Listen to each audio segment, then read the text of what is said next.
आन नहीं जोडर कर विश्वास, गाय राम गुण गण विमला भवतर भी नहीं प्रयास। प्रभु को पता है, संत शास्त्रों को पता है कि कलयुग में आसानी से भक्ति नहीं होगी, लोगों को दिक्कत होगा। कितने कष्ट में आप लोग खड़े हैं यहाँ पे, बगल में इतना बड़ा गांधी मैदान है, लेकिन इस छोटे से जगह पे तो, लेकिन इसका पुण्य और फल कई गुना ज्यादा मिलेगा। सतयुग में सब भक्त थे, बहुत समय भक्ति करो तब फल मिलता था, लेकिन कलयुग में भक्तों को कठिनाई ज्यादा सहना पड़ेगा। लेकिन आप विश्वास रखें, पतंजलि योग में मैंने पढ़ा, पतंजलि महाराज कहते हैं कोई 12 साल खड़ा रहे, खड़ेश्वरी बाबा हम लोग कहते हैं, और अगर कोई कष्ट में भगवान के मंदिर में सत्संग में कुछ मिनट घंटा भी खड़ा रहे तो उसे कई सौ सालों के खड़ा होने का फल मिल जाता है। पतंजलि महाराज कहते हैं कोई एक 100 वाले काशी करे और किसी दिन उसे भक्ति भजन साधन करने के लिए भूखा रहना पड़े तो सैकड़ों एकादशी का फल उसे उससे मिल जाता है। पतंजलि महाराज कहते हैं दुनिया का सबसे बड़ा तप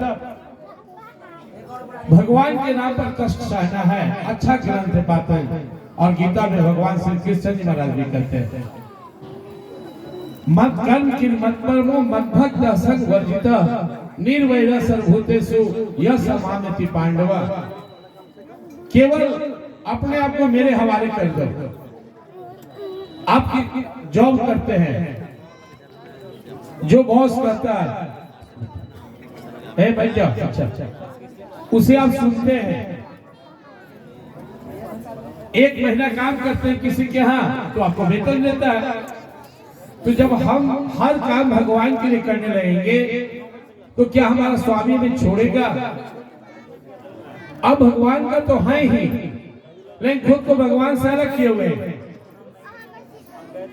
जन्म जन्म के कुसंस्कार से भावना बैठ गया मैं मनुष्य हूं, मैं स्त्री हूं, मैं पुरुष हूं, मैं हिंदू मुसलमान हूं, फलना जात हूं, फलना हूं।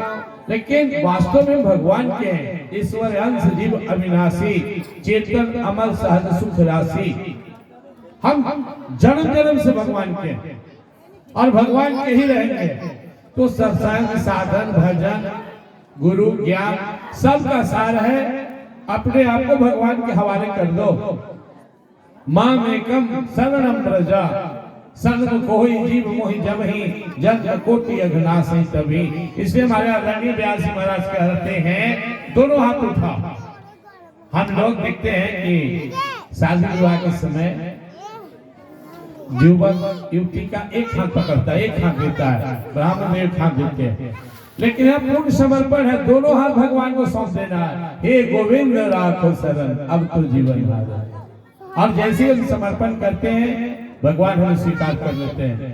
तो मुझे पहले से पता था, मसौढ़ी में हमारे रासलीला के प्रेमी लोग हैं, हम लोग और व्यवस्था रोज बढ़ा रहे हैं। आज लगभग 500 सीटिंग की व्यवस्था थी, जगह सीमित है, लेकिन आप लोग के पेशेंस को सलाम करते हैं। इतना पेशेंस से, इतना बढ़िया से आप लोग देख रहे हैं, और यही भगवान की भक्ति है।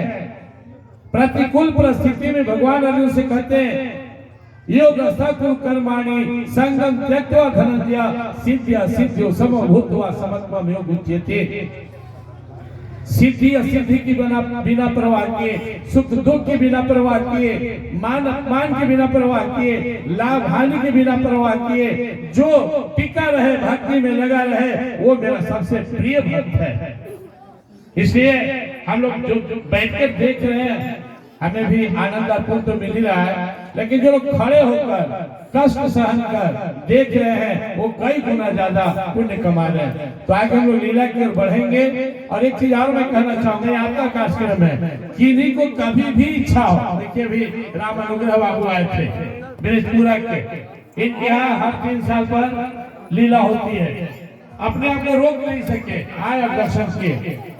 तो बीच बीच में जो हम लोग बुलाते हैं, अभी मैं बुलाने जा रहा हूँ पट खोलने के लिए। आपकी भी जिनकी भावना हो ठाकुर जी को प्रणाम करने का, दर्शन करने का, कुछ पत्र अर्पित करने का, तो स्वागत है। व्यवस्था के लिए हम लोग यहाँ पे हैं, और वास्तव में हम लोग कौन है? जो चौकी पर रहे, चौकीदार, जमीन पे रहे, जमींदार। हम लोग आपकी सेवा में हैं, तो आइए आप प्रणाम कर